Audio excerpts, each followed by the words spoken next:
when you're writing an incident report. Guys, you can take a picture of that. You need to have all this: the date, the time of the incident, what the location is, the time it happened. All this is necessary so that when you're making a claim, for instance, they need to know what is the details of the injury and do you have any witness, right? This is very, very important, guys.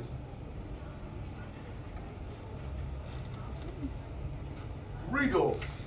RIDDLE is reporting of injuries, diseases, and dangerous occurrence regulation under the HSC, Health and Safety at Work Regulation 1974. Yes, RIDDLE.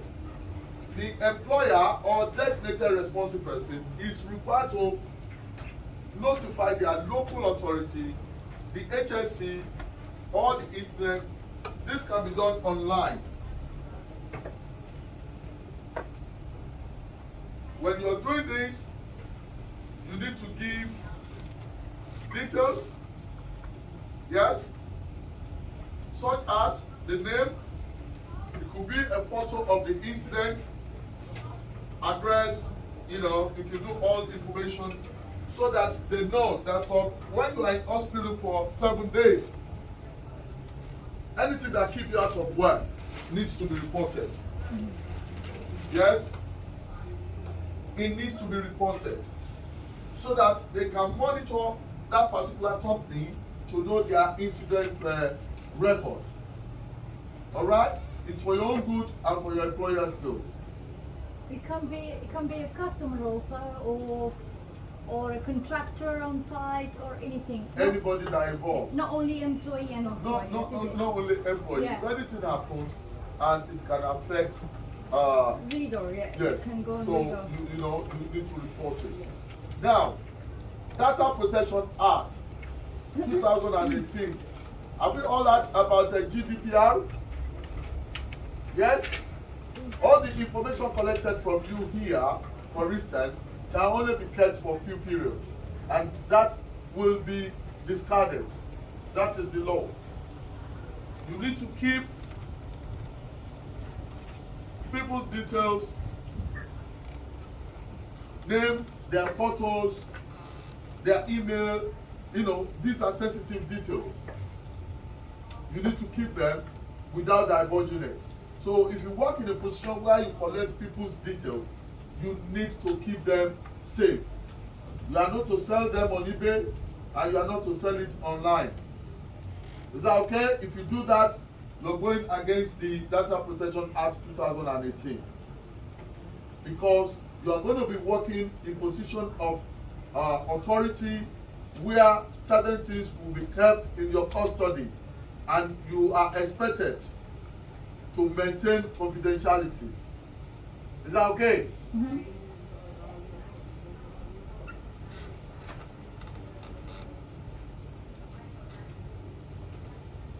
Personal information can be kept safely by following organization procedures, following your AI, like I mentioned yesterday, assignment instruction, maintaining confidentiality of information, using social media in a responsible way. This includes having the highest level of security setting on your account.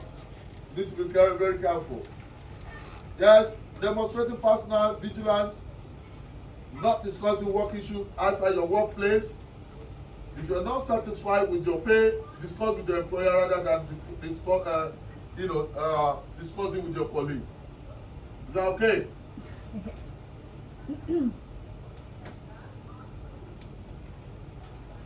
What are the responsibilities of employees and employers under the Health and Safety at Work Act? Employees must follow the site health and safety policy at all times, and employers must carry out a proper risk assessment of any possible risk to employees and other people visiting the site. They must do what they reasonably can to either remove or reduce those risks.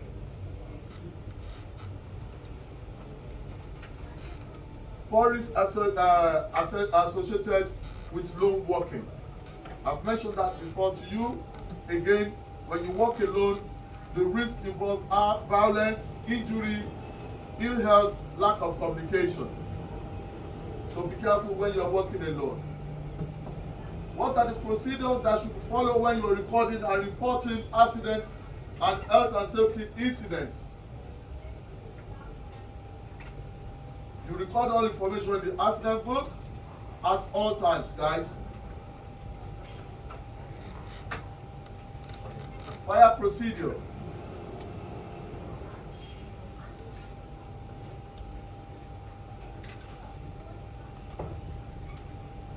Here we're going to be talking about elements of fire.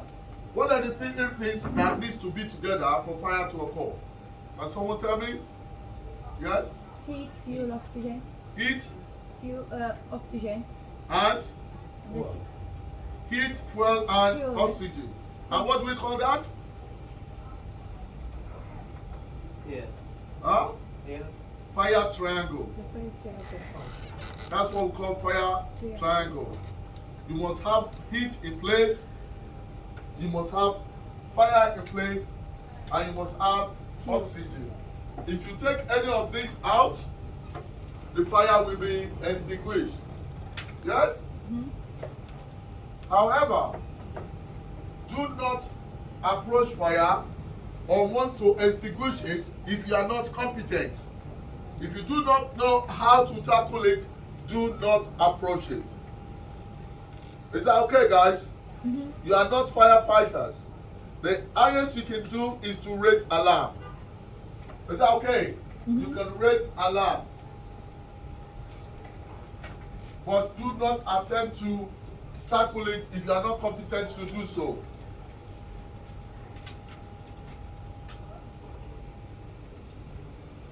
Basic things, basic fire prevention that you need to know about. Make sure at the end of work,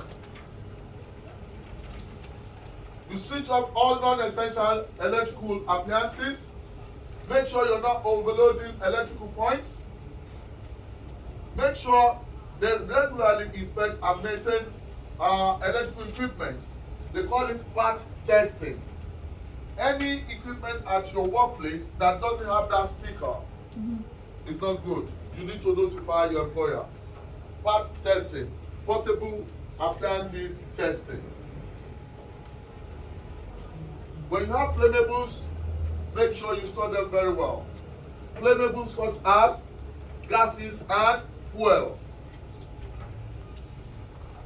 Make sure you store your rubbish away from the building and keep electric and gas fires well away from furniture.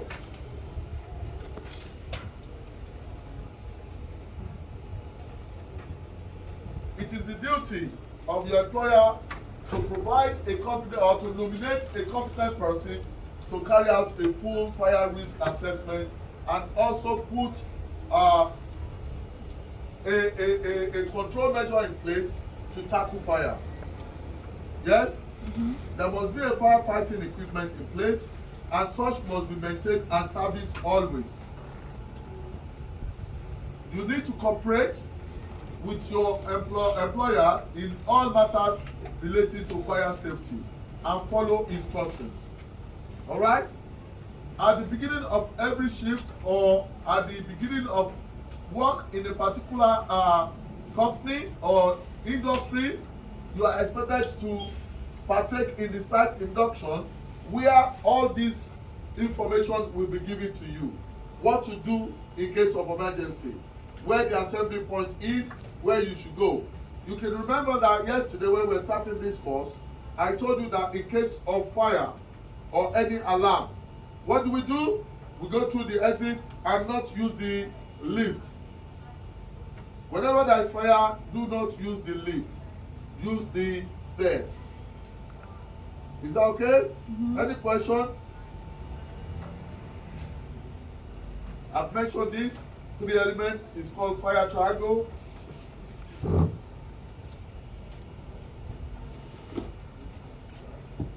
We have classes of fire. Class A. These are ordinary combustibles such as your paper, wood, textiles, rubber, plastics. Those ones are class A.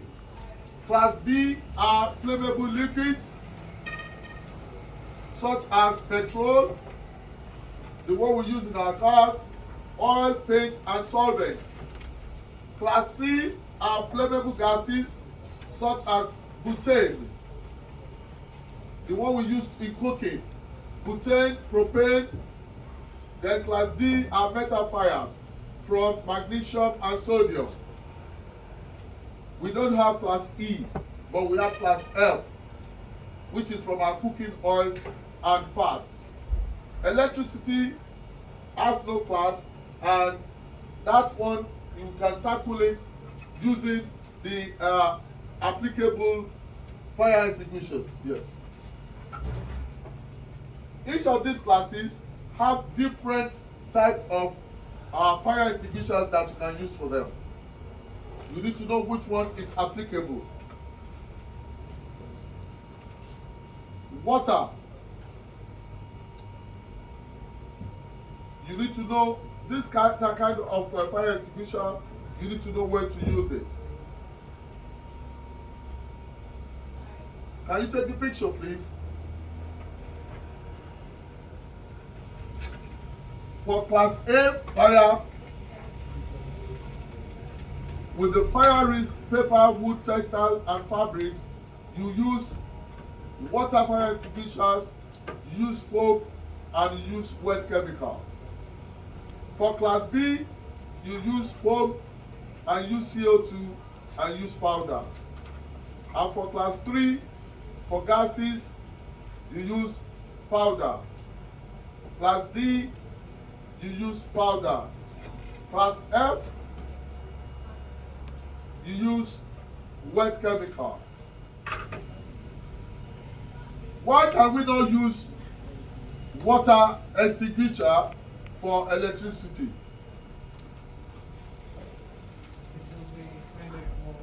It will expand it more. Mm-hmm. And more so, water will create it will connect. There's going to be current can flow through water. Do you know that? Mm-hmm. So that's why you don't use water for fire caused by electricity. Electrical fire, you cannot use water. Then what about for class C? Why can we not use class C? Water on class C.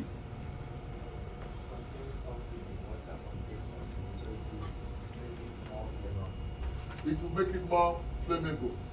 Do we understand that? So you need to know the appropriate fire extinguisher for the type of fire you are tackling. So if you're not competent, the highest you can do is to raise alarm and call the emergency services. You don't want to be a dead hero. It's good to be a hero and to be alive. No, it's better to be coward, but I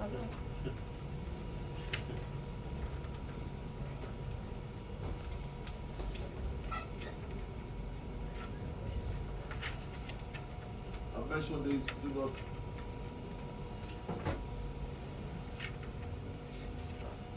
fire blankets. You use that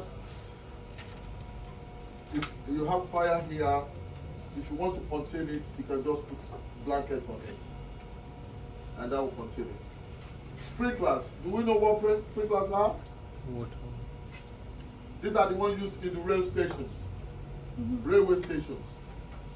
All those your elevator, they have sprinklers installed on them.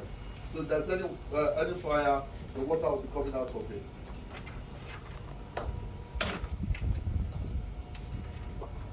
Hose reels, we all know that. Hose reels. You see them in many companies or factories or workplaces. Hose reels attached to the wall. Mm-hmm. You know, and it's connected to the water source. So when there is a fire, you can use it. All right? Any question, guys? Dry and wet risers in buildings. When they are constructing a particular building, they install this right from the beginning so that that can tackle fire. And it can be activated either electrically or manually. Flooding systems. Flooding systems are designed to be used in unoccupied rooms where there are high value contents or areas where a fire may cause major disruption to the activities of the organization. Examples might be archives, electrical equipment, or switchgear.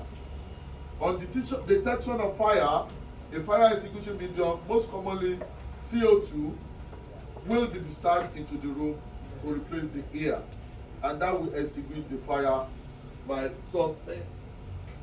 smoothing it. Fire doors must be kept shut all the times. Fire doors. If you see an inscription on the door and it says fire door, make sure that door is shut all times. It's locked all times. Fire alarms, we all know what fire alarms are, right? Fire alarms could be electrical and it could be manually operated. Electrical, when it is put in is already in the installation, so whenever it gets to a certain heat level, it comes up. And the manual ones are the one installed on the sides of the wall where you can just hit it and the alarm will sound to notify people. Anywhere you hear the alarm, please follow the emergency procedures.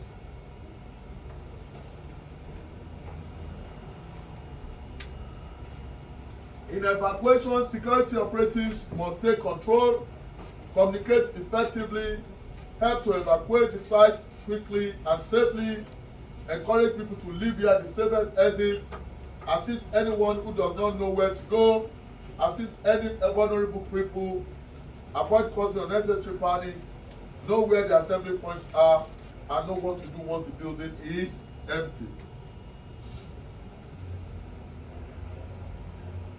Action to take when there is fire as a security operative. 1. Raise the alarm. Operate the nearest manual call point if you have it. Call the fire service on 9999. Evacuate the area and restrict the access and isolate the fire. Report to the assembly point.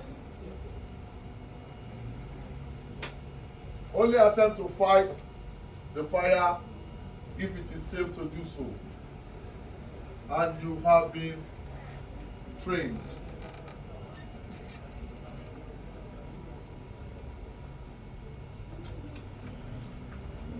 The 5 P's of evacuation procedures. 1 is planning and preparation. Then we have prevent, poor, and performance. By acting promptly and correctly in times of emergency, security operatives can help to save time in the evacuation, keep themselves and others safe, assist the emergency services, prevent injuries, and saves lives. Fire wardens. Members of staff nominated, these are people that are trained to assist during the evacuation procedure when there is fire. Fire wardens are not firefighters. If you don't have the knowledge of fighting fire, please do not attempt to do so. You are only there to assist the designated person during fire emergencies. All right?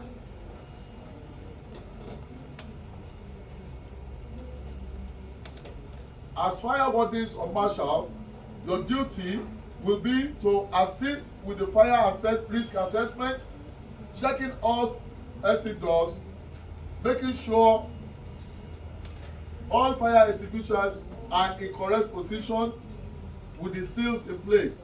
All fire extinguishers have date of service. So if you find out that any of these seal on them, they are not valid, the service dates are invalid, you need to notify your employer so that they can send it for servicing. Yes, and you need to put them in a visible place where everybody can see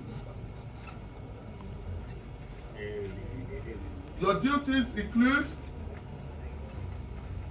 at the end of this course, if you choose to obtain a fire marshal certificate, having gone through this course, you can obtain it. You can speak to them at the admin office. They can issue you a fire marshal certificate. So when you are at work, you can also work as a fire marshal. Yes? I guess that comes with a cost, but I don't know how much. You can speak to them if you are interested in obtaining a fire marshal certificate. Yes? £40, because that is what we are covering now. We are covering you becoming a fire marshal. Your duty as a fire marshal, make sure that all alarm call points are unobstructed and working correctly, checking all fire doors are closed and functioning properly.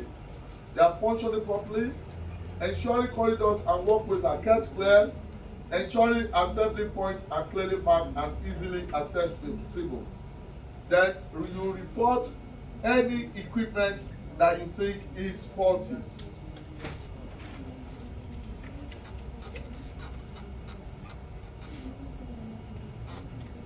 You are also to sound alarm and also to call the fire service. You assist with the evacuation. You assist in fighting the fire if it is safe to do so and you are competent to do so. Ensure the doors are closed and windows. Make sure you man the assembly points and taking or assisting the roll calls. Assist the fire coordinator and liaising with the fire service. Those are your duties. So at the end of this course, you will be qualified to be a fire marshal. Is that okay, guys? Mm-hmm. So it's like you are getting 2 in 1. 3 elements for a fire to start and survive. We all know that. Mm-hmm. That is heat, fuel, and oxygen. Your task as fire marshal, guys, sound the alarm, sound the alarm, check in allocated areas to ensure everyone has left, taking control of the evacuation and ensuring everyone with the evacuation in countries is aided, and make sure everyone proceeds to